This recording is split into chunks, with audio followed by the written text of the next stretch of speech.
मित्रांनो, पाडखान बाबाच्या यात्रेचा हा आपला चौथा पाचवा रील असेल काहीतरी. ठीक आहे, तो बघा तुषार आहे वरती आणि तिथे आहे ना गुफा आहे एक. ठीक आहे, ती गुफा पाहू, वरतून तुम्हाला सीन दाखवतो एक. ठीक आहे, तर आता तिथे जायचं आहे. दमलो आम्ही आणि एकदम खालून आलो बरं आम्ही. खालून म्हणजे तळागाळातून वरती केल्यावर दिसते असं काही ते. ठीक आहे, चला आपल्याला इकडे आहे गुफा आता. ठीक आहे,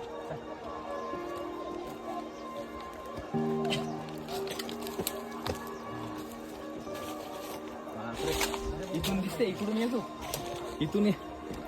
हे बघा, इतक्या खालून आलोत आपण. तिकडचं सीन बघा. आहे का गुफा? हे बघा, आता गुफेजवळ आलो असून. गुफा बुजली ती आता. पहिले खूप मोठी होती, आधी खूप मोठी होती ना. मेहनत